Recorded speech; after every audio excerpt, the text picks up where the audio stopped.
starting to miss it. Starting to miss the point. I'm starting to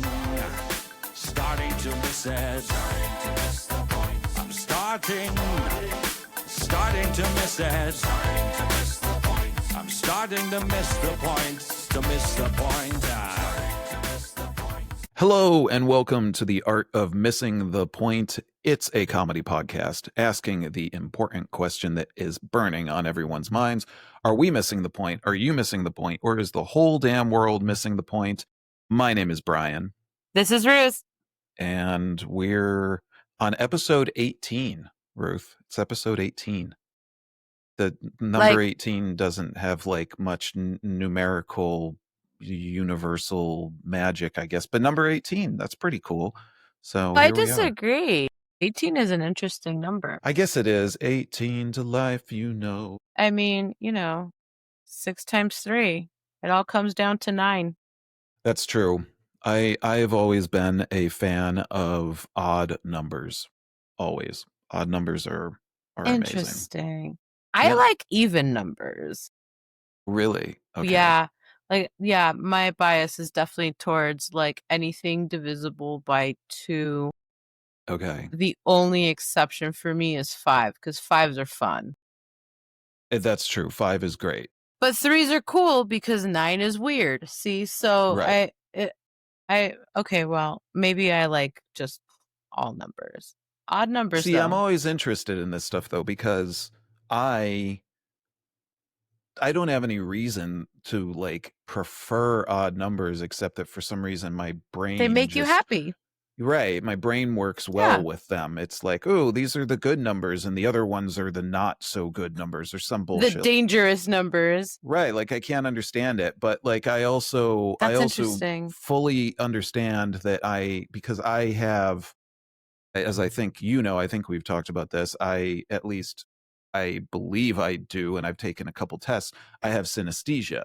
So sounds or colors, and like, for me, like numbers are not, I mean, they're numbers, but they're also like shapes and colors and all this. So like, I think that's something to do with it. I don't know. Like my brain is just like, oh, these are the ones that are good. And I can jive with them. They're the happy, good, feel good numbers. Some that bullshit, is so funny. Cause I feel the same way about even numbers and 5 in that, well, with 5s, it's like, if it's a 0 or a 5, you're safe.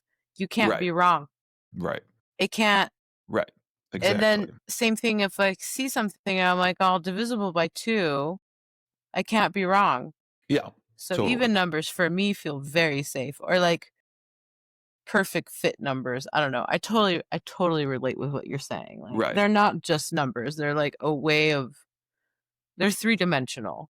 Right. I think this is also because I spent so much of my life in bands. And I always realized that bands are best when they are odd numbered. If anything, just because it makes taking a band photo a lot easier for some reason. Every single time I've been in a band with an even number of people, something goes wrong. The pictures look weird. Right. Because everyone's arguing about like who goes where, and there's some weird balance thing that doesn't happen That correctly. Is so interesting. All the time. And it drove me frickin' bonkers. And then I realized that the key is an odd number of bandmates. That's my lesson for everyone this week. For all you budding musicians out there, get a odd number of people in your band. And get a cowbell guy. It's just better. Get a cowbell guy. Right. Like if you've got 4 people, get somebody in there who can play the cowbell. Kind of like the guy in the Mighty Mighty Boss Tones who was just a boss tone. Like he just danced. That was what he did. Like the man That's a real job. And it was a real job. Like that guy was responsible for really hyping things up, but like, I always like to think that they were like, well, damn, okay, we need like one more person in the band. Hey, do you want to come and just fucking throw down on stage? And he was like, hell yeah. And the Mighty Mighty Boss Tones are amazing. Anyway, I mean, they could be any number of people, and I would follow that band until the ends of the earth, except obviously I'm not a true fan because I don't know the Boss Tones. I don't know his name. I only know Dickie Barrett this is because of his gravelly, discoverable. evil voice. Man has the best voice, I swear to God. If I could sound like Dickie Barrett as my life goes on, I would be completely fine with that, because that guy could read a phone book and it would sound awesome, like it's probably doable. He could probably write a really great song about the phone book, and it would be a really awesome ska song too. Which let's just take a minute here to just also acknowledge that ska, at least for me, is the music of summer. Like, it's so good for summer. I agree. Yeah, totally. For some reason, I feel like I haven't listened to enough ska this summer, because I kind of feel like I didn't know when summer started. Like, it just, some point or another, I was like, I guess summer's here. Okay. When it's eternally hot as hell, figuratively and literally. Right. Summer. Yeah, I feel like there wasn't really like the usual summer vibe, right? So it's like sometimes, usually, at least for the last few years, decades. God, I'm so old, I don't remember anymore. There's been like a theme, right? So hot girl summer, or like brat summer, or this, that, or the other, like hottest song of the year summer. And I feel like I agreed with an article that I read regarding the fact that this summer didn't really have like some sort of like summer vibe.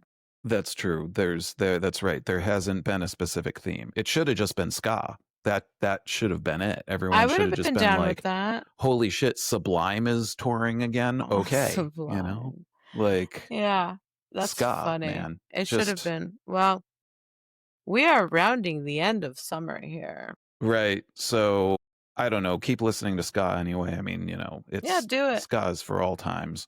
And but the summer vibe can exist in November.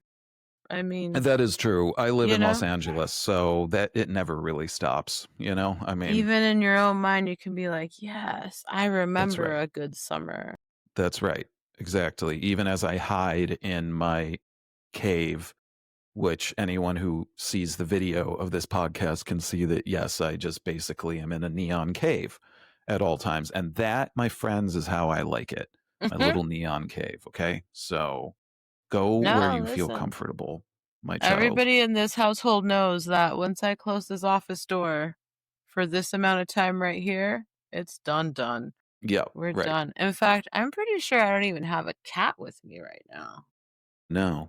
Well, look, I'm not that mad about it. They can go figure out some other adventures.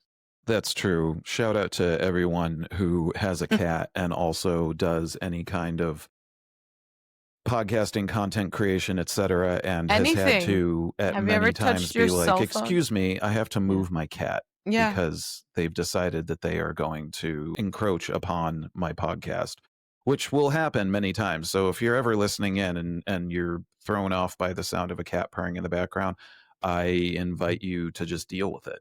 Yeah. So, I mean, like, also feel free to send us pictures of your cats. I'm not mad at that at all. Yes. I would love to see the many cats or other pets of anyone who listens in here, and how they tell us how they make your day better. Yeah. Goats, llamas. I'm in. Okay, listen, I have 7 rabbits, as you know. I know. So I'm a crazy person. I'm good with tarantulas.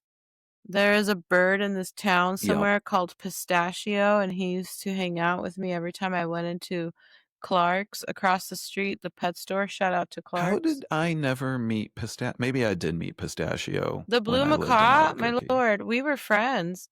And then one day, Pistachio. Okay. Yeah. I did not realize their name was Pistachio. That is a amazing name for a bird. I know. And he was so sweet. And so one day we went in for cat food, and I was like, wait, I forgot to go say hi to Pistachio. Hold on a second. And the lady was like, Pistachio is gone. And I was like, no, my God. And she was like, yeah, he went home. Okay, well, at least he just went home. He went home. Good. He went with the person that was able to, as the husband likes to point out, like, because Pistachio was not a cheap bird. He's like, the person that took Pistachio is willing, capable, and able to take care of Pistachio, because I was distraught. Right. Absolutely. But with 3 cats, there are no birds in this house. You know that's what I right. mean? No. You have to be of a certain constitution to be a person who has a bird that is very literally a bird of tiny prey. dinosaur. Yeah. You know, like, oh yes, over there in that cage is my little creature that is a literal dinosaur that just every once in a while yells at me, and I give them food, and they're pretty good. But if they wanted to, they could be like, you know what? Fuck, I'm gonna rip your eyeballs out. And it's like, Exactly. well, The cool, eyeballs. cool. That's all right. That's okay. We're good. This is Partially why I like animals is that, you know, they're like, no, not without my consent. And you're like, word up. I mean, they're a study in autonomy. Absolutely. Yeah. Right. So like respect to anybody who does have a bird, because I don't think, well, I say this as a person who has 7 rabbits, so maybe I could deal with a bird, possibly. Yeah. I don't think I could. The idea of cages, as you might know about me, that is not, that's my biggest horrifies thing. me, quite honestly. I feel bad even having my rabbits in like a hutch. I mean, but they're mammals. They're gonna be okay. Birds are not supposed to be. No, that's a good point. Rabbits also basically, they just kind of lay around and look at you funny, and that's kind of really all they do.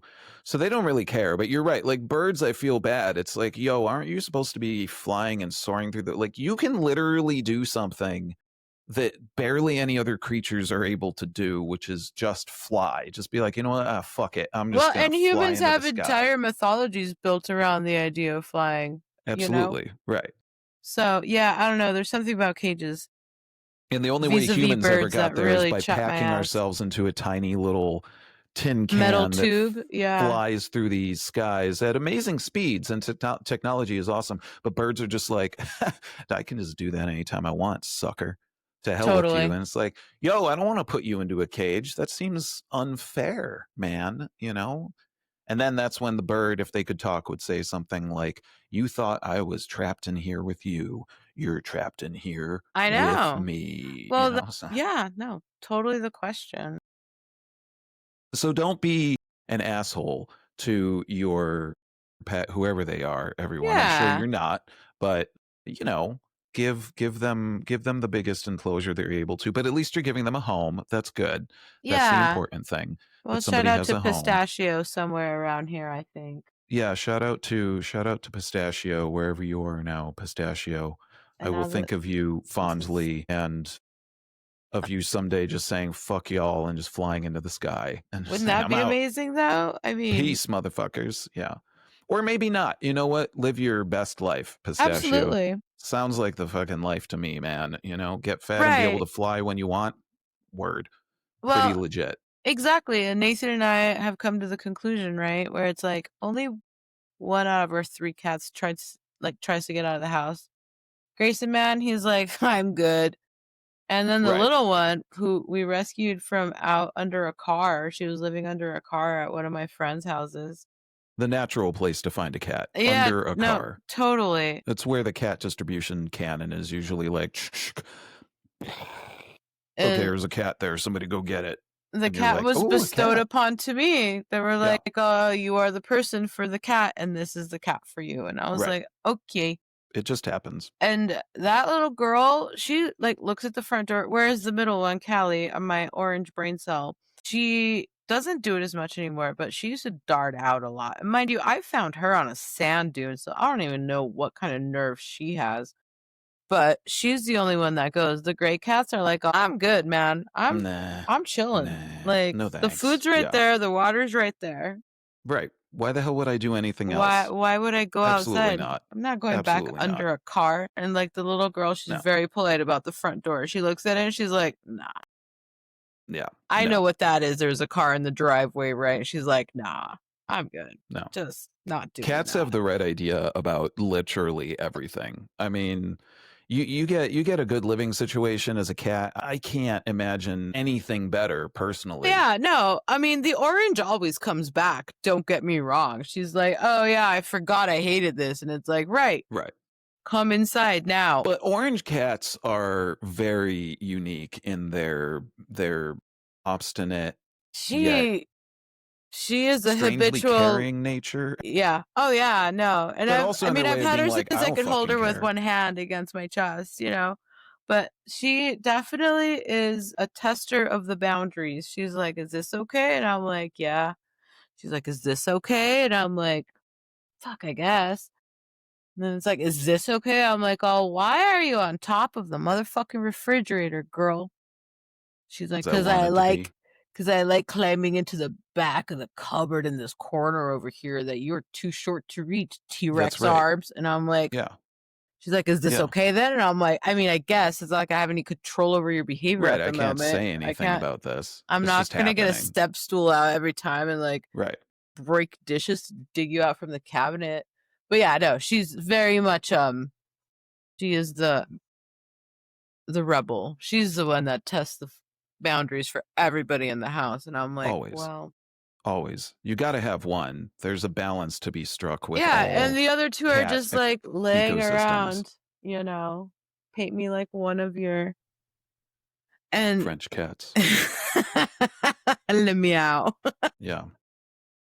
Le meow. So yeah. It's going to be the name of my cat cafe that I someday open. Le meow. Le meow?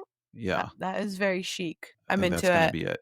Everyone tell your friends about this podcast so that I can start my cat cafe, Le Meow. Yeah. And if you do that, I will give you free coffee and a cat from the cat distribution can. For as many as... Because that's how they work. They just, here's a fucking cat. All right. Well, I own a cat now. Yes, you do. Surprise! Sucker. Well, speaking, not necessarily being an asshole, but we know cats are sort of assholes. That's why we love them. I'm interested to hear what you and the hubs have curated for us this week in a segment that I think we have all come to hold near and dear to our hearts. Know and love. Yeah. Know and love. Or at least somewhat be, you know, a bit wary of coming to remind you of why human beings can be horrible. And that's part of the fun of this segment, I think. Just kind of how it rolls down the hill. Yes, there are a number of questions ahead of us here. I'm about to start pulling up a link at a time because the AITH of it all. And it's so funny to think about how this segment even started. Light is in the way of my... It's an honest question. I mean, the whole reason this whole podcast even started with the name that it has is because sometimes I get really confused as to how people make life decisions. And, you know, I'm not the only one that gets confused. The whole thing is that, gosh, sometimes we can't tell if we're being an asshole or not, right? And so Reddit, that's true. The website that I have a very complex relationship with, is you and much of the internet. I don't read Reddit, but my husband does. TLDR, he's very good at finding these because he and I like to get into ethical, moral, and philosophical quandaries, right? Like, what would we do in that situation? And I feel like it's really important to check yourself. Before you wreck yourself. I mean, always check yourself before you wreck yourself. Did we not learn anything, everyone? No. Did we not? Nope. We didn't. We don't. That's why this subreddit exists. We should have learned a lot more from 90s hip hop, everyone. That's all I'm saying. But that's why this whole subreddit exists, right? That's true. That's true. Bottom line. Okay, so I haven't read any of these. I'm going to click one. Again, the husband is begging everyone who posts on the Am I the Asshole subreddit to please keep your posts short and succinct. Yes. There are many of them that he won't even bother to send me because it's like reading a Charles Dickens novel. No, thank you. And he and I are very efficient writers, and he's like, this is from him, not from me, but I endorse it. He says, keep it to 2 paragraphs. Yeah, totally. You know, I feel like that's a fair ask, but you know, who knows? Tell him what you're going to tell him, then tell him what you told him again after a little bit of exposition. A little bit, though, right? We don't need Wuthering Heights up in this about, you know. That's right. 3 generations back. Just what's the problem? If you're really worried about being the asshole, need Downton Abbey up in this piece, you know. It's Reddit, everyone, okay? Most people are usually reading about 2.5 sentences and then being like, I'm out, see ya, you know. So, peace. Peace. So let's start here. Anyway, so I'm gonna read this. It's a cold read. Oh, blessedly short. Thanks, guys. Nice. And so then everybody who is privy to this question can answer whether the original poster is the asshole, YTA, you're the asshole. You can say NTA, right? As far as your like wide spectrum of judgment, not the asshole, NTA. There's Everybody Sucks Here, ESH, and I had forgotten about this one, but I've been pondering it more and more, and I don't know how many times we've actually gotten this one, but the last category that you can use to understand these people's choices and behaviors is no assholes here. Also a subcategory on Pornhub, I think. I don't know. I don't want to know now. That is very niche. Well, that's the thing I would like stricken from the record for this week's episode, which we all know will never happen. But I've said it and it's out there now. So welcome to the party, pal. So far as I understand it, Rule 34 applies. It does to everything. Are we ready? Always. We're ready.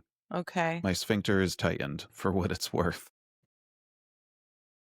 Am I the asshole for insisting a couple couldn't sit at my cafe table after they ignored my first no? After they ignored my first no, boy. Huh. Okay. I'm reserving. I am waiting. I am tamping my judgment down, like trying to stuff that last bag of whatever garbage into a trash can and just squashing it. I'm just going to wait. So I'm going to listen and wait until I judge. Let's roll. I'm interested. I, 30 female, was in Italy recently, sitting alone at a table for 4 outside a cafe. It was a nice morning. All the outdoor tables were occupied, and I was just drinking coffee and eating pastry. An English-speaking couple came up to me and asked politely if they could join my table. I told them I'd prefer to sit alone. Instead of accepting that, they told me that there was nowhere else to sit, which wasn't true, and put their personal items on the table before going inside to order. Boy. I was annoyed because I had been clear and I wanted to enjoy my coffee in peace without listening to strangers' conversations at such close distance. When they came back, I told them again that I wanted to sit alone and suggested they ask someone else instead. They seemed unhappy, but left. For context, there were other couples outside also sitting at tables for 4, so it wasn't like I was the only person taking up extra space. I was sitting at a table for 4 because the cafe didn't have smaller tables. There were also a lot of empty tables inside, but they didn't want to sit there. Afterwards, I felt a bit bad, wondering if I had been unnecessarily unpleasant, even though I still think my boundaries were reasonable. Now I'm wondering if I was rude or if they were the rude ones for ignoring my first answer. Edit. I am not American. Edit 2. There were a lot of empty tables inside. I am not American. Yeah. It's funny. I mean, I'm glad you put that qualifier in there, you know. I mean, I think that earns you some bonus points right now, I'm just going to say. So that's at least we'll call it 10 points. There's no sensible scoring system here. I'm making shit up as I go along, as I always do. But that's good. You know, yeah, I was kind of wondering here if this was a Emily in Paris situation or if it's, you know, just what happens in an Italian cafe. Because honestly, this sounds relatively tame, if you ask me, for some of the things that I saw go down when I was in cafes, you know, not in America. Shit. In America alone, I mean, I don't even know what's going on, honestly, when I go into coffee shops half of the time right now. I feel like people would get into a fight and hit each other with their laptops. It's very political. Right. You know, and again, I live in LA where like you can walk into any coffee shop and there's like 50 people on their laptop and everyone's working on a treatment or their screenplay or whatever. And so I feel like people could get in a fight no matter what. So it's good that this one didn't end up in a fist fight, but are you the asshole? Okay. I'm having a difficult time with this one. I want to say NTA because, personal space, and like also why, like what was the reason behind being like we need to be at this table, and specifically that table when there were others to get to. I'm going with NTA. I almost went to everybody sucks here because I was like, well, did you need to like make, but it doesn't really sound also to me like a big deal was necessarily made by the OP ultimately. Like this could have been a much bigger deal in the long run, and it sounds like it wasn't, which is good. It wasn't, this happened and we all ended up in the hospital or something like that. So that's good. Okay, I'm going NTA. Yes. And now I'm interested to hear where you land on this one. Strong NTA. Okay. All right. Because everything you just described is literally the reason why a good portion of the population doesn't engage in the type of boundaries that we should. Absolutely. Yes. It is very easy to avoid confrontation. Right? Like it rings in my head every time I have to deal with a confrontation, from Toy Story, the T-Rex is like, I don't like confrontation. Like that's me. Right. I don't like it. It's very unpleasant. And I mean, I'll do it because I have to. I mean, we have to sometimes. I'm not a fight picker. I won't start it, but I run a good chance of ending it. Absolutely. Right. So a lot of the time, like if that would have been me, I would have just let him sit there so as not to. With you still at the table? I mean. Would you just be like, just sit down and like, I'm already here, idiots. And just like make them uncomfortable. Just stare really intently at them and like ask them. Well, and I think that's the kind of idea they thought they were going to have this like Emily in Paris like experience, right? Where it's like, oh, you meet people and you just like socialize and stuff, and then you also kind of like sort of don't talk to each other, which is not everybody's cup of tea. Right. One time I took the husband out on like this impromptu little date. He wasn't too keen on going anyway. But then on top of that, I went to this pizza restaurant. You may know exactly which one I'm talking about by the time I finish describing it. I can probably bet. In Edo. Yes. Okay, yes. That means east downtown in Albuquerque, New Mexico, everyone. On Central. Not eat and O, which could be a whole other thing. Yeah.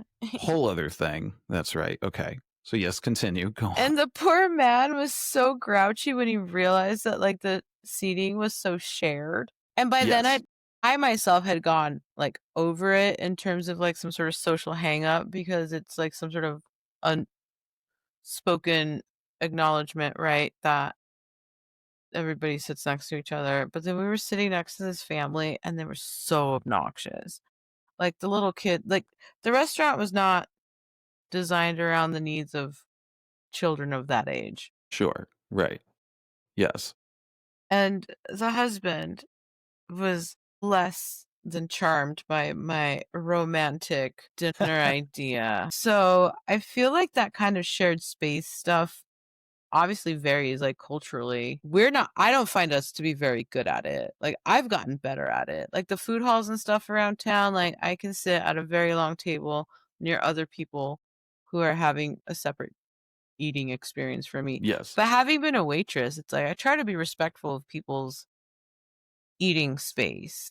Yes, absolutely. It's definitely one of those very like cherishable, like private moments, right? Like sacred to the person experiencing it. Can be very divisive in its own way, Yeah. Like it can get pretty hairy just on if someone can agree that, everyone's going to go eat sushi and they know that Joe kind of hates sushi, but they're like, Joe will deal with it. That alone, much less being like, by the way, Joe, we're going to go eat sushi at a place where everyone sits in the same fucking place. And Joe is probably going to be like, I'm going to go down the street and have a hamburger. Rather not. Like, food's pretty rough already, much less that. And yes, in America,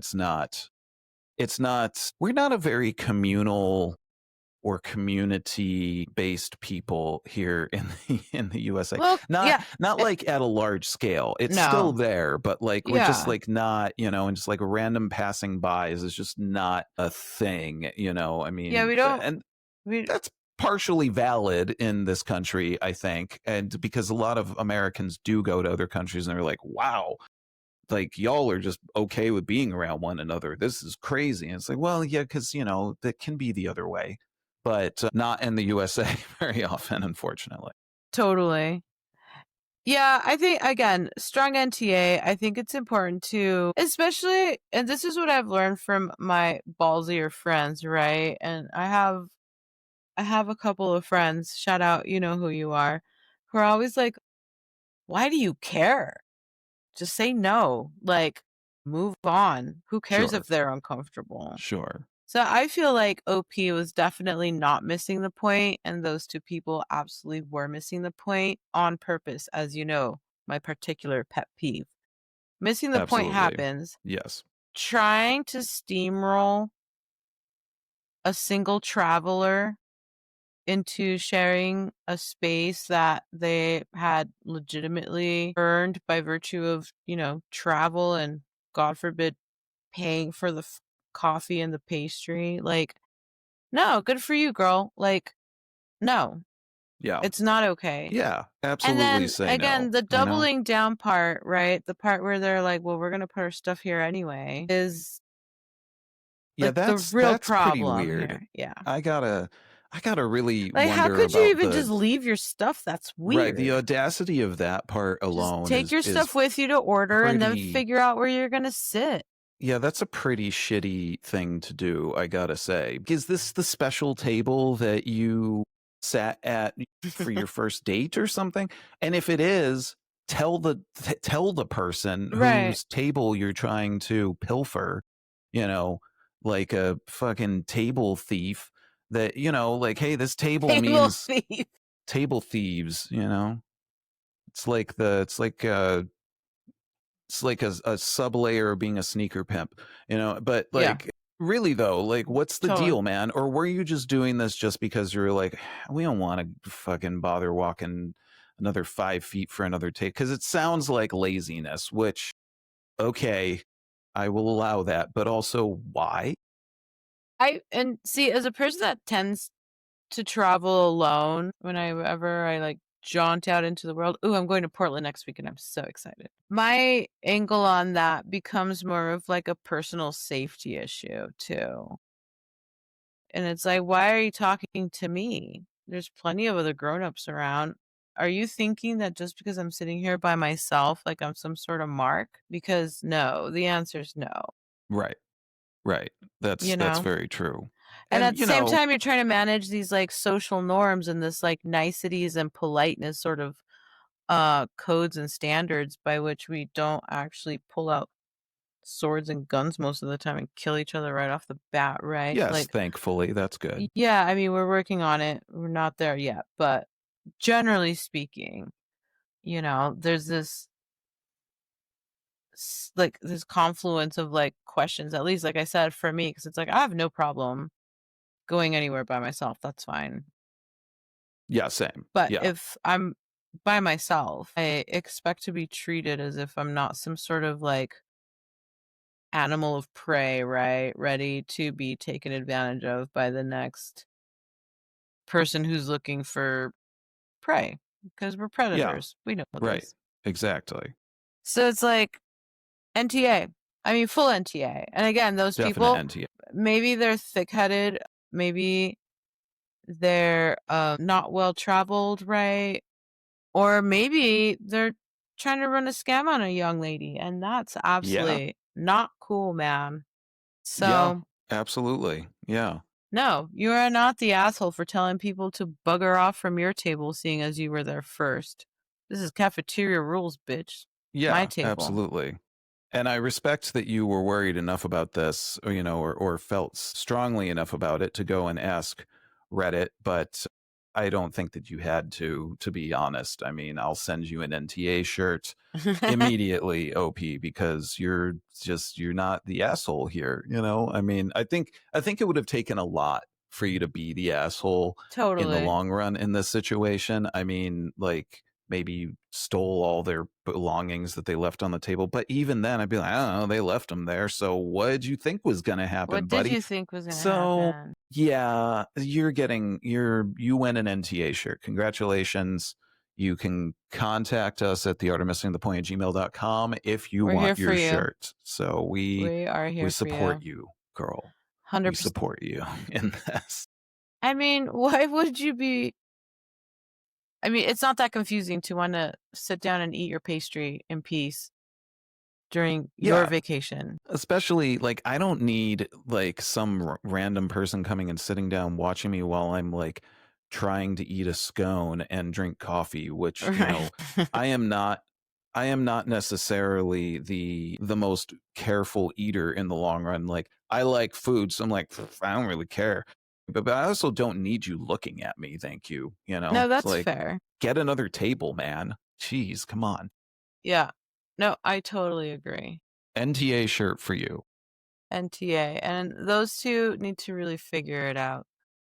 You know, as far as like not being pushy, which again, to me, begs the question. It's like, are they really missing the point? Like, because they don't understand? Or I mean, are that's they... a pretty serious case of missing the point. Right? Like, roll credits. Which is, it's done, you know? But then this is where I'm like, oh, you're trying to take advantage of somebody. And that part I do not like. Because somebody who's not missing the point would be like, yeah, sorry, you're right. This is dumb. I'm being ridiculous. Yeah, and my bad. then would move on. Go find a table. You're right. I think there was something else happening here. Sounds like you know hopefully what I mean? managed to evade being worked into some kind of indentured servitude or something else in the long run. So good job. But she's like, I don't want to listen to Props. their dumbass conversation, which is totally fair. Right. I mean, this is the beauty of one's personal autonomy. It goes all the way from, I just don't feel like listening to this, to also protecting oneself from ending up in someone's basement. So good call. Yeah. Cheers. Cheers to that. All right. We got one NTA. That's something. One NTA. One NTA. Way to go, OP. I know. Good job. All right. Ready for another one? This will be the last one. We can move right along here. All right. So ready. Let's see. Am I the asshole for refusing to stop swimming in my pool naked? No. I mean, I'm going to again wait. No. Long story short, we've lived in our home for 11 years, and last year our neighbors moved and their house torn down and new one built.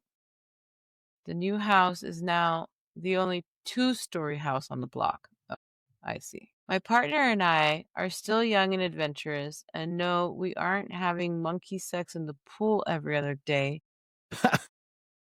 But we do enjoy our bodies and our privacy. We've got a nice and tall vinyl fence and have never had any issues. Apparently, the new neighbors decided that their child's 9-male room should be on the one of the upstairs rooms facing our yard.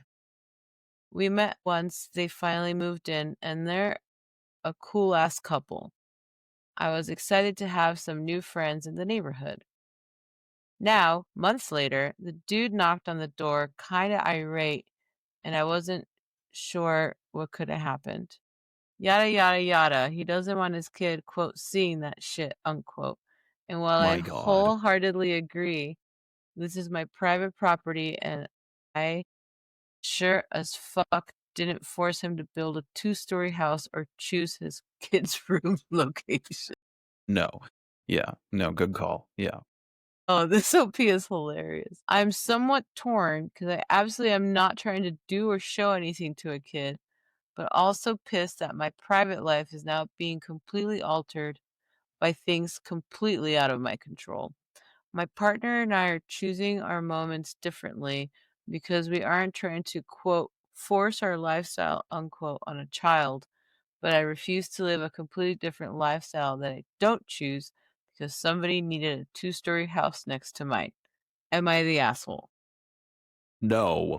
Definitely. I just meant, like, no. Let them Let them sit on that and spin. I mean, just fuck off. That's just absolutely the fuck not. Sorry about it. Yeah, but I mean, I am sorry about it. No, like that's your fucking pool. That's your house. And I mean, you can do what you want as long as like, I mean, obviously it needs to be legal and etc. But like, sounds like you're just deciding to jump in your damn pool. And if you don't want to wear clothes doing it, it's your pool. It's not like you're showing up to the pool that's at a public library, connected to a public library and a community center, right? And just being like, hey, everybody, look at this. Which, like, let's face facts, kind of happens on a lot of beaches and stuff already. Which, sure. Also, who the fuck cares? Why are we so bent out of shape about this shit? Again, this is apparently part of the theme of this episode is turning into some of the tightwadness that is the United States, because that whole bit is just, I mean, like, people don't always wear clothing. And if the woman's not going in the backyard and, creating OnlyFans content, which also, if she wants to, she can deal with it. Like, tell your kid to not look over there, but like, if there's not something that's basically saying like, hey, look at me because this is what I want you to do, to be looking at me while I, am swimming naked in my pool or whatever, who the fuck cares? So no, you're not the asshole. Agreed. Giant glowing neon NTA on this one. Yeah. Oh, blink, blink, blink. Yeah. Absolutely. I get it as a parent. Right. I get it. It's very scary, right? To usher children into this world where, at best it's a mixed bag, right? Absolutely. And, the human body and intimacy is all very shrouded in like, mystery and the Bible and shame and all those things all put together. I get it. Well, the Bible right there, that's basically the governing thing that's making everyone so uptight. Sorry, everybody. It's I mean, holy shit. So, no, exactly. Literally, holy shit. Holy shit. So I understand people's concerns, right, with the innocence of their children being ruined by the idea of the naked human body. Won't but think of the children, right? Well, yeah, we did. Fuck them kids. Well. I mean, lovingly, but also like, come on, oh, come on. Yeah, well, and that's where the root cause of a lot of like unhappiness is, as far as like how people grow up feeling uncomfortable in their own skin.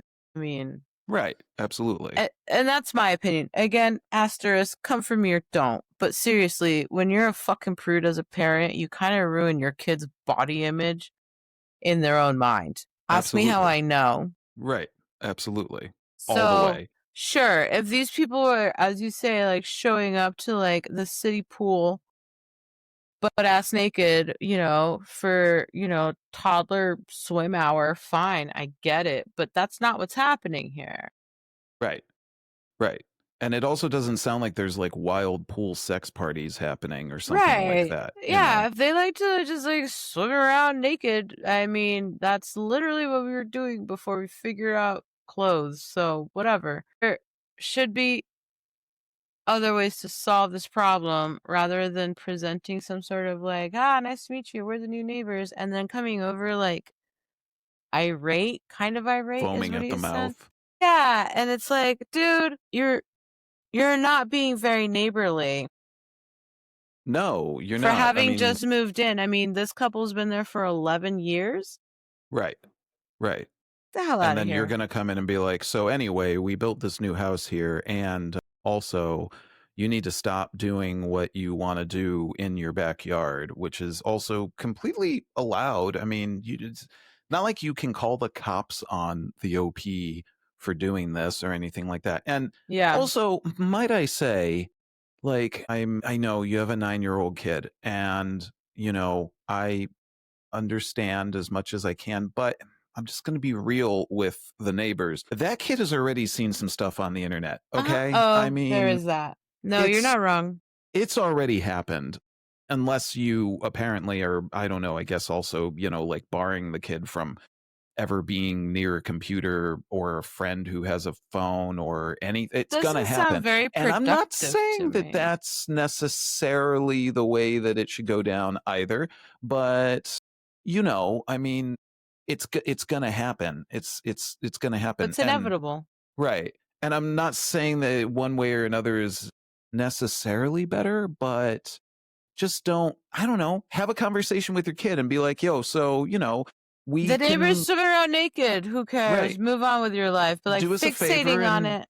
don't look at them because, here's also an idea. People can do the things that they want to be able to do in the privacy of their own home that is not just underneath the roof of it all the same. Right. I mean, so I totally sorry. agree. Yeah.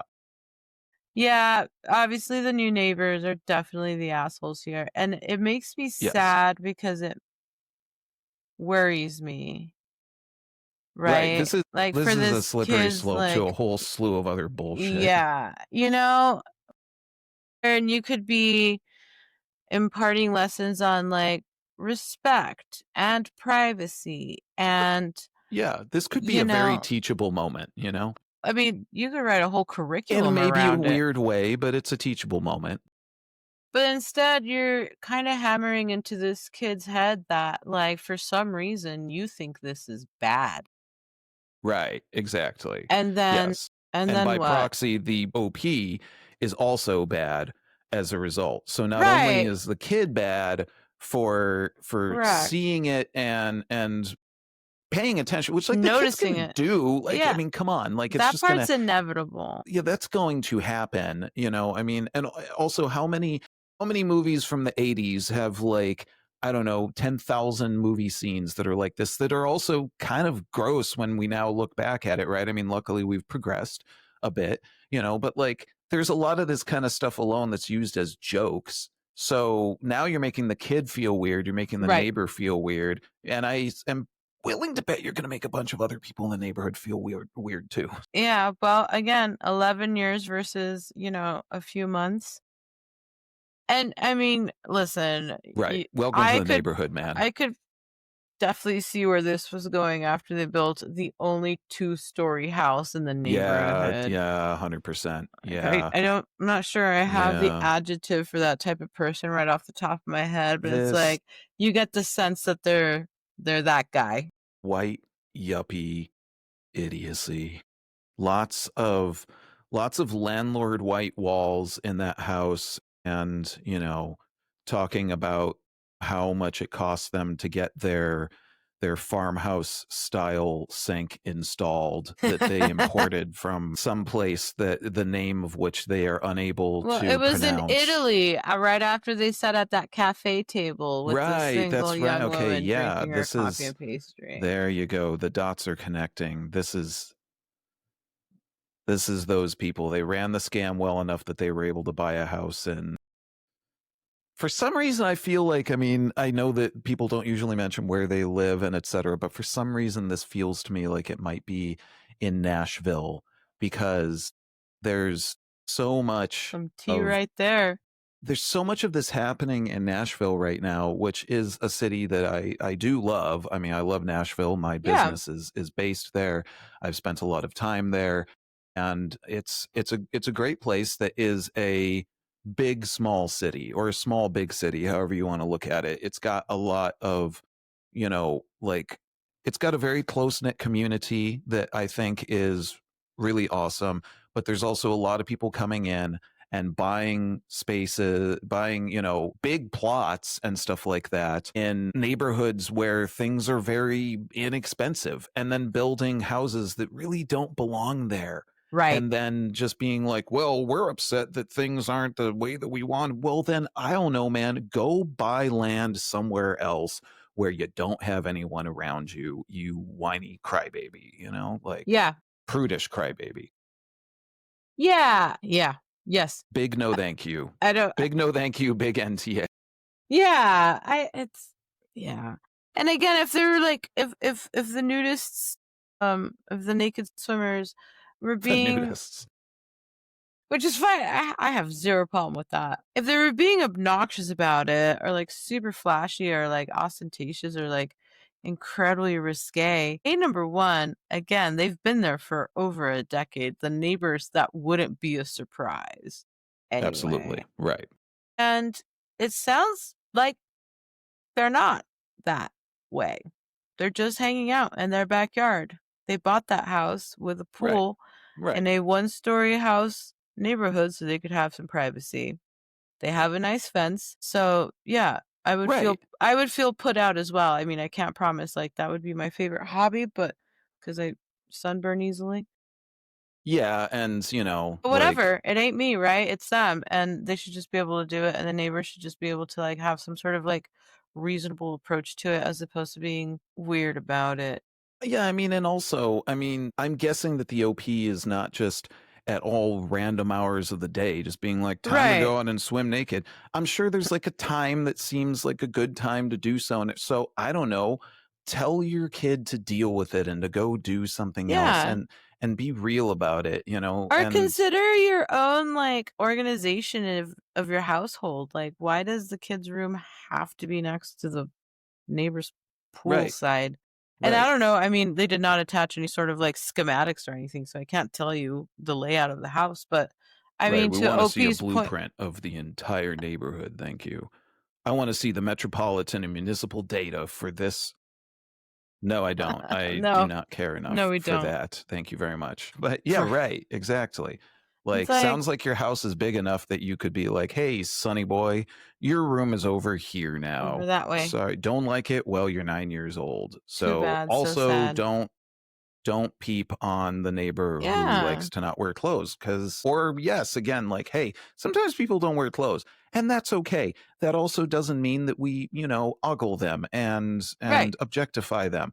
Right. So could you like not do that in the future? That would be cool. That would make it good. And the kid would probably be like, sure, Dad, sounds good. Anyway, I'm going to go do whatever the hell else I want because I'm 9 years old. And you'd be like, that sounds good.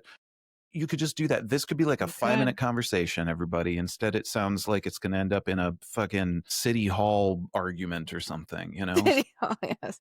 In the zoning division. Right. Absolutely. Yeah. Oh my gosh. Yeah. With things flying through the air and shit. So yeah, no, big hard NTA on this one. Yeah. I feel for the OP. Absolutely. I agree. But it also definitely points to again, just the massive prudeness. I was going to say prudidity, but I don't think that's prudidity is nice. I like that. Well, prudidity is a pretty cool word. Yeah. The prudish nature of our society. Prudish, thank you. The prudish nature of especially American society. Yeah. Where it's like, right. Okay. So that's we got to figure that out, man. We do. We really, really do. I still remember going to France when I was 18 years old and turning on television for the very brief amount of time that I watched some TV there, which was not long. But I remember turning it on and being like, wow, there's a lot of naked people on French TV. Like a lot. This is crazy. And I was like, did something happen? Am I like watching, because I'm from fucking the United States. So I was like, did I somehow like end up buying? This is a long time ago, everyone. Just, we have that ongoing thing of trying to figure out how old Ruth and Brian are. So I'll just tell you, this was at a time when, I'll just put it this way, finding pornography on the internet was not as easy as it is now. I'll just leave it at that. And it used to be, that half you had an hour to download a boob. I know. I remember. Right, exactly. Or, figure out how to imagine what was happening through the static of the Spice Channel. That you didn't pay for on cable. The cable, yeah. But still was like kind of there. And so you just kind of like try to figure out what was on it and then, use your imagination. Man, if people can't figure out how old we are by that description, I don't know. If you can't figure that out, then you, my friends, are missing the point because that tells you roughly how old I am. And I just remember very distinctly thinking when I was in France at that time being like, did I somehow... Dude, do they just give us all those channels at this place where I'm staying? That's crazy. That's amazing. But like it also just normal wasn't TV. Pornography. It was just naked people. It was just like shit happening and people were naked. I was like, what? Oh, and it blew my fucking 18-year-old mind, So it can still happen, y'all, even when you're 18 or 9, Yeah. Which also 18 is divisible by 9. So now we're going there back we go. to the numerology episode, everyone. There you go. There we go. Full There you circle, go. as it were. Well, Ruth, as always, thank you. And thank you to Nathan That's all I got for you today. Trawling the depths of Reddit for these little tiny nuggets of gold that are stuck in the sand below. I love appreciate doing it very it, much. but it sure does take a lot of energy to go on this experience with you all, because I'm going to be thinking about those 2 stories literally till long after. Yeah, those will be ones stop recording today. I'm like, that I think are still with me for a little bit for sure, because all I can say is if you want to walk around naked in your house or in your backyard, do it. Fucking rock and roll, man. Like, yeah, absolutely. I say go for it, so. I mean, listen. And if you don't want to too, that's okay as well. Yeah, that's great. Just, whatever. Don't do your thing naked or not. Yuck other people's yums. That's right. And speaking of not yucking other people's yums, what about completely yucking everybody's yums? Which off we go. Brings me off we go. Buckle in, everybody. In a segment that I have been toying around with and starting to build up here on this podcast, which I have decided to dub AIpocalypse. I take a brief look every week at just what's going on in the world of AI, artificial intelligence, not that movie that came out a long time ago that was kind of not really about artificial intelligence in the long run. I liked it till the end. It was good. It was good. But, it's funny to look at that movie and be like, so that was what we were thinking was going to happen. Yeah, no. And now it's this. What? Where did we miss the point? But that's why we're here, everybody. And so what I was looking at this. What did you find? Well, so for those who don't know, ChatGPT 5 was recently released. I freely admit, as I have said before, that I have used many AI tools for various little things here and there. I very quickly lost my interest in using them to create wacky videos and things like that. I thought for a little while that maybe I would somehow end up working that into creating music videos for my music or something else. And I tried it for a little bit when a lot of this stuff was first starting out. And I was like, yeah, I mean, it's all right, but I also don't understand why every single one of these AI video generators would somehow always turn me into some strange amalgamation of anime characters, and then I would explode into birds. Why am I always exploding into birds in You these explode videos? Into birds? Always in all of the old, and this is the thing too. That's this is very dramatic, Brian. Going back a number of years already now, when it all sort of started to pop off and we were all like, holy shit, we can just type text and a thing happens and it's like a video or an image. And for some reason, everything I did with one of my videos, I was exploding into birds. But for someone that I wish would explode into birds, I have to say the person I wish that would happen to is Sam Altman, who is the, I believe, CEO, owner, AI super so-called genius over at ChatGPT. And who owns ChatGPT? Do you know? You know what? I don't even really remember at this point right now. That's how much attention I put to AI in my exactly. life. I can't. OpenAI, right? I'm sorry, I forgot. They are the owners of ChatGPT. Okay. Got it. And if anything, Sam Altman has a lot of things that have been written about him. He's been an asshole. He's gotten into fights with Elon Musk, et cetera, et cetera. But what I feel like I heard something about that a while back. Yeah, there's been a lot of that. But what I want to talk about today, just very simply, I'm going to go ahead and pop up a little video here. Is really, I'll just show it to you. I'm scared. And you can tell me just what you think about how it is that this guy seems to operate. I'm a bit confused, if I'm real, about just how exactly Sam Altman sort of exists as a human being in the long run. And so if you take a look at this video right here, and for those who aren't seeing the video, you can go and you can find it from CNET. And it's a video of Sam Altman talking about the release of ChatGPT 5.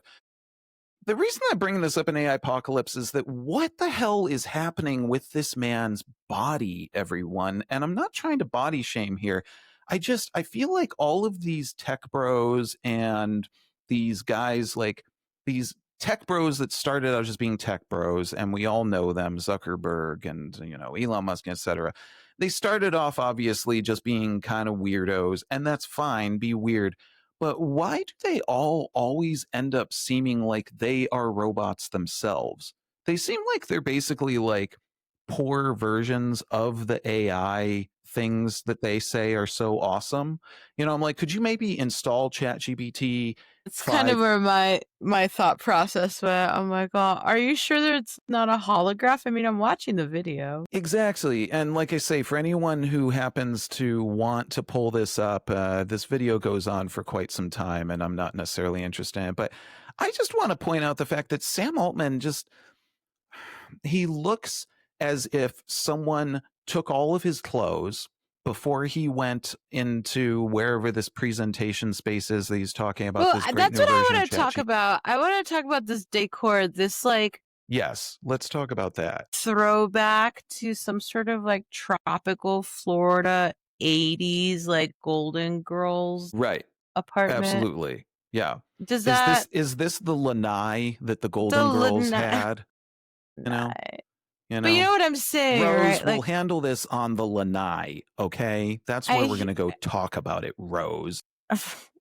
I hear what you're saying about the way he looks, but like I feel like the greater point here is that, how do I say this gently without getting fired from a future job? We're getting fired from a lot of jobs already. It's fucking done. It doesn't matter anymore. Yeah, you know. It's like the tech, like the top tier, right? Like tech investment startup, lot of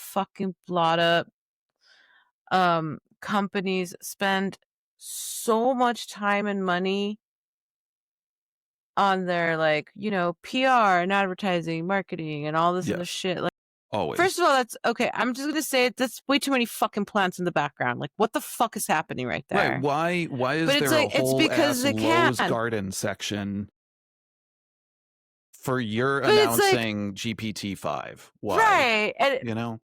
But it's like they, you know, when people are like, oh, you know, I did 180-degree, you know, on my life, right? I went from here to there, opposite direction, everything is going well. And then people like misuse the idiom and they're like, oh, I did a whole 360. It's like, there you go. That's like, right. It's like when you swing so hard, you punch yourself in the face. Like, none of this makes any sense. And if they were paying me what I could probably figure in my head, they're paying the people to make this little skit. Yes, to do this little set dressing here. It would not look like this. He would be wearing proper pants. Yes, absolutely. And maybe someone could tell him to not move his body as if all of his clothing was dipped in starch for like a week before, because I swear to God, it seems like all these tech bros are so completely uncomfortable even about the products that they are talking about.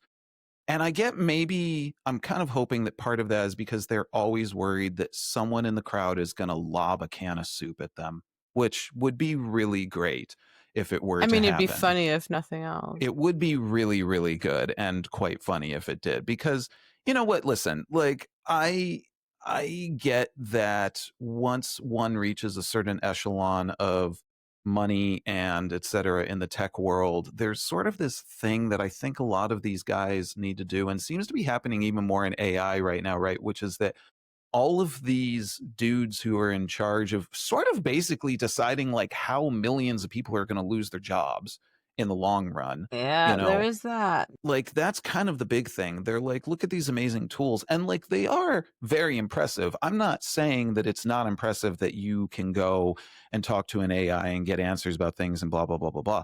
That's certainly impressive. The technology, it's pretty crazy that it's happening. But I think that these guys, even in their own minds, are realizing how inhuman so much of what they do really is in the long run. And so then they themselves sort of start to it just sort of ekes out of them in a lot of ways, you know, shit, they're like, oh crap, backing away. Now I know man, holy shit. But like they can't, because they're already the face of, these immense technical movements, movements in technology that are happening, which I can only imagine is a pretty crazy situation in which to be. But I just don't know why it is that all of these guys always seem to think that what they are doing is the greatest thing on the planet, and yet they can't just act like normal human beings. But I assume that's because they really aren't normal human beings. So I mean, I feel maybe like that's the that's deal. pretty much yeah. And I don't even mean it in a bad way, right? But, when you get that vertical with something and it becomes so complex. Right, to the point that it's like literally going to just like make tons of people lose their jobs, and like you're the one person who manages to be okay because you came up with the thing or financed the thing or whatever the thing, and now it's just like, cool, well, I'm just sort of just wiping with, or swiping with a fucking broom and just knocking people down into the trenches at this point. Yeah. Like maybe think about that a little bit, so that when you get up to yammer on about the thing that you say is really great, which I'm sure it has some amazing abilities and etc., but like, I don't know, try to look like kind of like a human being. I mean, personally, I think that is always the biggest thing that will always put me off about any AI stuff in the long run, is that, like, as we've talked about on the show and in this segment, I think that people can feel the inhuman nature of a lot of these things. There's a reason that the like sort of uncanny valley thing happens to us when we look at a lot of images of human beings that have been generated with AI, because it just feels like, wow, there's something missing here. It's like, yeah, literally a soul. So I don't know what else to tell you. Okay. Yeah. Like, yeah, and that's what's happening to these AI tech bros. I mean, they probably never had souls anyway, so whatever. Well, they're not here now. Wherever that's they right, went. They ain't here now. But I'm sure that I could very literally get a cease and desist letter at any given day. I've had them sent to me before, not related to this, but about other things. So who knows? It'll probably happen again soon. Maybe it'll come from Sam Altman himself. Just to be clear, Sam, I am not saying that you yourself are like, I'm not trying to shame your looks. You're actually a good looking dude. I can say it. You know what? Like, hey, rock the skinny jeans and everything else, but like, try and move your hands more than like 3 inches away from your body when you're talking about the product, man. Like, you don't have to be the wacky waving inflatable flailing arm too, man, necessarily. No, that's my job. That's right, god damn it. But like, what is going on? And especially when you're talking about releasing a tool that supposedly has like now PhD level knowledge that is, supposed to be able to answer literally any question ever, and etc. Yeah, first of all, just to remind everyone, don't do that. Don't use ChatGPT for every answer that you ever need, and etc. Like, maybe consider it, like a friend that you ask for input on things sometimes, but that friend is always going to eventually be like, I don't know, dude, or you could just go slash their tires. And it's like, John has some good ideas, and then he usually runs a little bit over the line. We're just going to hold back on that and then John go talk has some good ideas. And then we're going to go talk to some other human beings, just a little bit. So anyway, this is not so much diving into the technical side of AIpocalypse this week, but just really kind of looking at and going like, what's happening with these dudes in the long run? Like, what do they really think is going on? How do they live their day to day? I would love to know what it is that these guys like do in an actual day, because apparently they don't have any say in things like set dressing, because otherwise, again, you're right, there wouldn't be not 10,000, but a lot of plants in the background that don't need to be there. Is this just so that we feel that they're closer to nature? It's not working, guys. It's not working. It's not. I mean, credit where credit's due. I do like the kicks. I would rock those. His shoes are dope. I will give the man that. He's got good shoes. As someone who loves shoes, hey, Sam Altman, give me your shoes. Well, but I think, to your point, I don't disagree. There's definitely this, I don't know what word I would use. Like, it's very easy sometimes, again, once you get to like a certain level of expertise, or you're just like in the deep end, the upper echelon. Yeah. to have to compartmentalize. And since you're already asking so many questions, maybe some of the more important ones fall by the wayside. I'm going to be as diplomatic as possible, but this is very good. This is why you were always the yin to my yang in this show, because otherwise I would just sit here and rant on about this for a while and then like close the fucking laptop or whatever and be like, peace, So. I think it's a good point. I mean, literally the video that I'm staring at on the screen right now is unsettling. It is. If I didn't know that Sam Altman is an actual human being, which I assume he is, I've never seen him in person, but if I didn't know that, I would be like, was this made with ChatGPT? Did you just like create this dude? Because there's so much just inhuman happening here that I'm just and honestly, part of me wouldn't even be surprised. Yeah, but that's what I'm saying. Like, part of me would be like, oh no, that tracks. He was never there, man. True. Because it's like he was never there. I don't know. When you think about the way technology progresses and who benefits by knowing what is happening when, I mean, for all I know. Do you remember the concerts with like the Tupac holograph? I think there was like a Michael holograms, yeah. Right.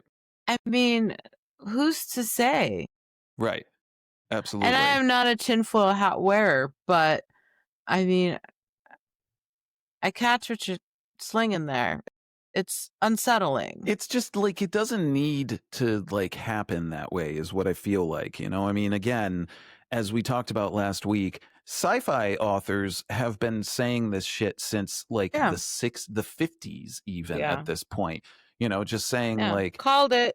Like computers can't think rationally and therefore should not be given the ability to make rational decisions, and I get that that's kind of where we're starting to push things, but it always weirds me out that the human beings who are in charge of building those tools also seem to not be able to be rational, which is kind of the most mind-blowing part to me. Yeah.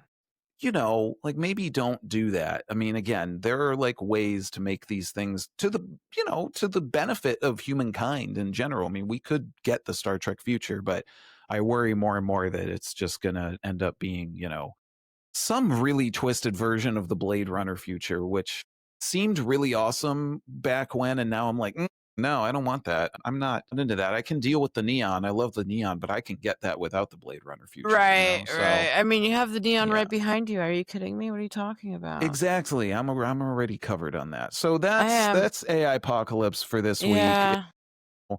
If you want to pull up the video, everybody, you can find it. You just need to look up the announcement for ChatGPT-5 or GPT-5, should I say, and you can have a look at this whole thing. And Sam Altman's really good shoes.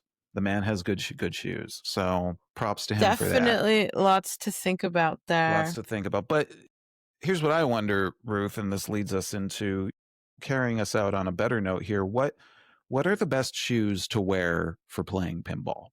Are there best shoes? Okay, I love this question. I've been curious about this. I am obsessed with shoes. I will tell you what are not fun shoes to wear to play pinball. I played a tournament and these like sparkly silver flats that I have. They're so pretty. They're like square toe and like they're just so shiny.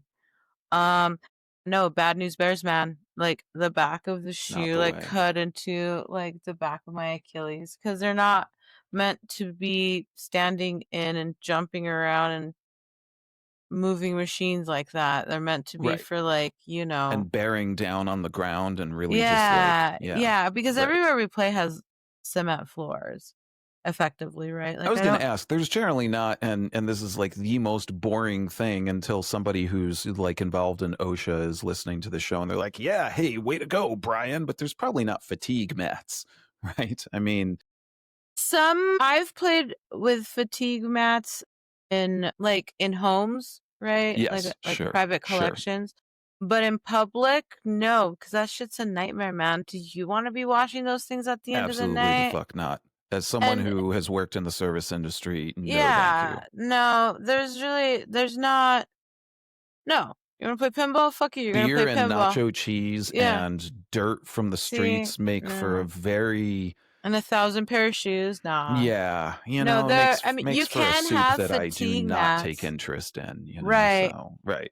So what would be the best shoe then? I mean, are we talking... So I have a pair of Converse that I wear, the low tops. Cons are my faves. They have like a padded ankle back and a padded tongue. So they're, even though they're very flat and low to the ground, like they're very cozy. Yes. Unfortunately, I'll post a picture of them at some point in the near future. I'm not wearing them right now. I wear those a lot. Those are my bar shoes because, like we're discussing, bar floors are absolutely horrible. Special. Yes, special is a nice way of putting it. Yeah. But the ones that I like the most, I'm actually wearing them right now. I have this pair of Timbs that is a hiking shoe.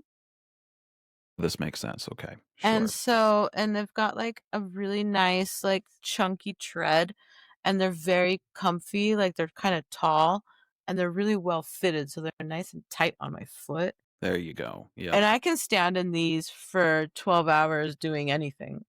Yeah, there you go. It oftentimes, as is unfortunately the way, the best shoes for being on your feet forever are the ones that don't like look incredibly cool most of the time. And these ones are very snazzy. I like them quite a bit. They're blue with red laces. Like they're cute. It would be nice to wear cute shoes to pinball, but having done so in the past, like I've learned my lesson. I bought a new pair of like brown leather, like dressier shoes, kind of like Mary Jane's. So I'm going to try those out. They have a gum sole and it's pretty thick, but they're not comfort shoes. They're fashion shoes. Right. And so what and I there's a big suspect, difference. oh yeah, for sure. No, these Timbs are highly functional. They're like some sort of honeybee collab. I don't remember. I've had them for years. They look brand new, and made to keep you from slipping down the side of a mountain. Yeah, exactly. Yes. And since I don't mind looking like a mountain from a pinball woman, machine. Exactly. Yeah. No, for real. There you go. Since I don't mind looking like a mountain woman, I don't mind like the fit. But yeah, for me, cushion, nice arch support as needed, nice tight laces. I as a runner tighten my shoe. Like if I'm grumpy someday and you come across me, the first thing you should ask me is if my fucking shoes are tied on too tight.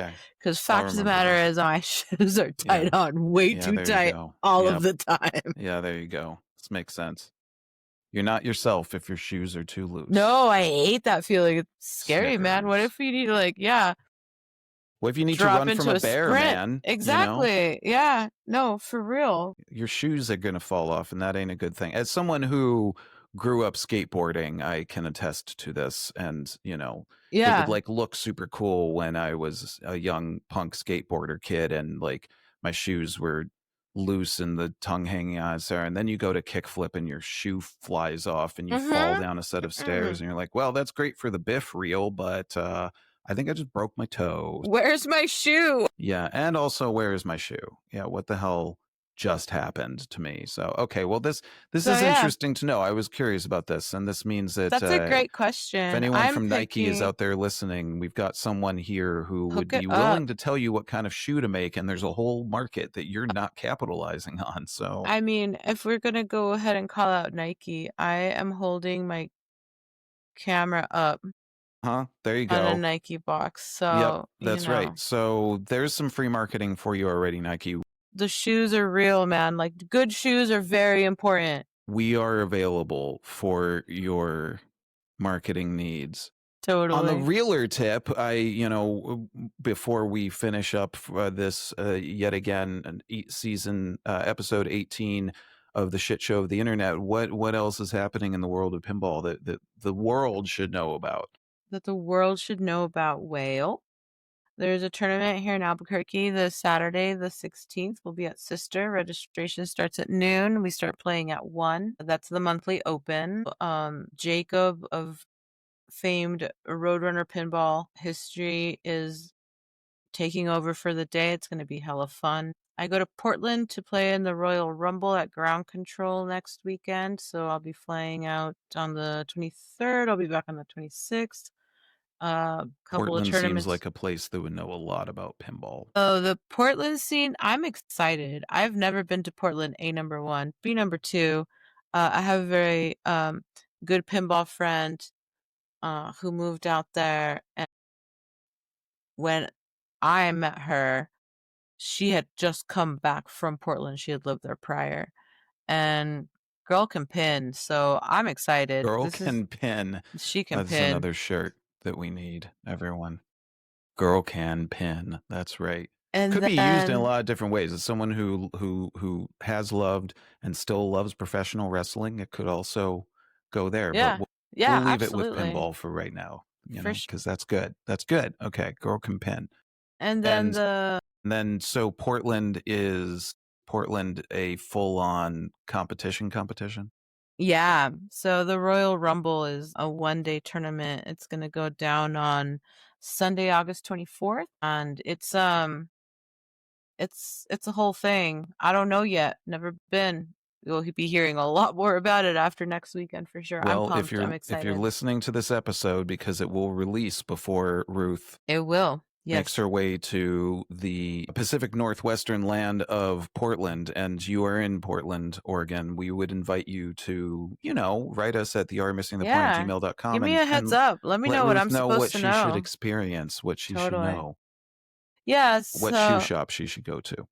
Oh my gosh. Well, I have a plan. Portland Leather Goods. I'll be there. Oh, okay. You've already worked this out. Oh yeah, Good. it's happening. Okay. Yeah, and I have a high school friend up there. We're gonna grab brunch, and I don't know. I'm gonna play Royal Rumble, and then apparently, I just found out that Natalie signed us up for a tournament on Monday night as well before I fly out on Tuesday. So there's that. Even better. Nice. The next Bells and Chimes tournament is September 13th. We'll be at Boxing Bear Bridges. It's nonstop. Colorado will be in October, and hopefully, if I'm a good girl, I can figure out how to find my way out to Chicago for their pinball expo, which is like, as you might imagine, that sounds like a necessary pilgrimage, Yes. So that's if that doesn't happen this year, I'm okay with that too. But that's loosely. I think we probably have some listeners in Chicagoland. So if you're out there, again, get in touch and maybe help hook a sister up is all we would say. I would love to make it out there. Houston's in October as well. I don't know options, but for now, I don't know. Wish me luck. I'll be playing pinball tomorrow morning. Well, amazing. Tomorrow afternoon. Yeah, we started. We do wish you all the luck. Go and pin the hell out of all of them. We want to remind everybody listening too that you can jump on our Discord, and if you want to talk pinball, you can get into the channel pinball_master, where you can talk pinball. We can definitely have a conversation about it. Yeah, I can tell you about me playing the pinball game on the Nintendo Entertainment System. That's right, which I spent a lot of time on. One day or another, I'm going to get myself in front of a real pinball machine again. But for now, Ruth, hopefully. Very much enjoy your regaling us with your stories of pinning. Pinballing? Sure. Pinballing. Yeah. Pinballing the pinballs. Works. Yeah, absolutely. Pinning them suckers out there. Pinning. And if you're one of those people who's interested in that, again, we do invite you to join our Reddit. And totally. No, not our Reddit, our Discord. Oh God! See, I have Reddit on the brain. That's horrible. Yeah, we do not have a Reddit. We do not. We probably should at some point, but that would be hilarious. You and the husband are going to have to run it because I'm not touching that shit. No, I was going to say we're just going to have to pay somebody else to do that. That's funny. Absolutely not. No, I am not the one. I am not the one. I go onto Reddit every once in a while to find an answer to something, and then I'm like, cool, that's it. Gotta go. I'm out. See you later. So not our Reddit, but our Discord, which you can find at our website, theartofmissingthepoint.com. You can join our Discord. You can email us. You can, of course, subscribe to and follow the podcast there as well, and listen to it on all of your favorite networks where you like to listen to podcasts. And send us a message. Tell us what you're loving, not loving, what you're again, we want to know about your pets. Tell us about your favorite pets. We are very curious. Shout out to Pistachio out there, wherever they are now. Pistachio living his best life. We living their best life. We love you and we miss you. We do miss you, though. We do miss you. We need you, Pistachio. If we're doing shout outs, I want to shout out Drew at Boxing Bear Bridges. I'm looking at speaking of Discord, the New Mexico Pinball Discord, and he just got 80,645,380 points on Dr. Dude. Damn. So that is worth a shout out right there. Okay. Big shout out, Drew. Damn. 80 million on Dr. Dude is hard to do. So I feel like I have done nothing with my life this week. Okay. Now, so that's all right. Listen, we can't all win pinball all the time, Brian. No. Sometimes you got to take an off week, you know? That's very true. I take an off week every other week. We'll just leave it that way, you know? But we never take an off week, of course, here at the Art of Missing the Point, because every week we're here to bullshit with all of you about what's going on the internet. We want to thank you for tuning in. We also want to thank Great Fox for our theme song, The Point, which you can find on his album called Leftovers. You can find him at greatfox.bandcamp.com or wherever you stream music on the internet.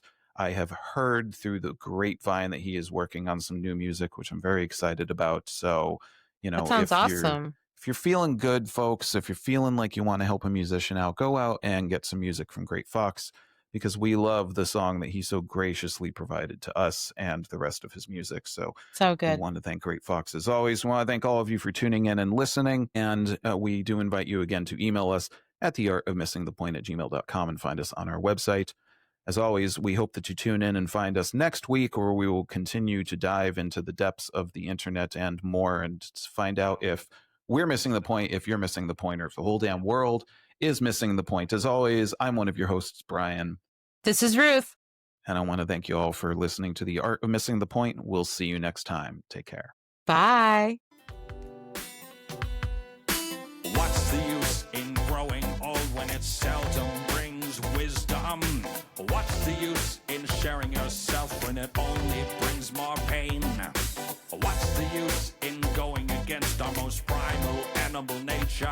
What's the point in coming back when you do it all over again? I'm starting to miss the point. I'm starting to miss it. Starting to miss the point. I'm starting to miss it. Starting to miss the point. I'm starting to miss it. Starting to miss the point. I'm starting to miss the point. To miss the point. Starting to miss the point. I'm starting to miss it. Starting to miss the point. I'm starting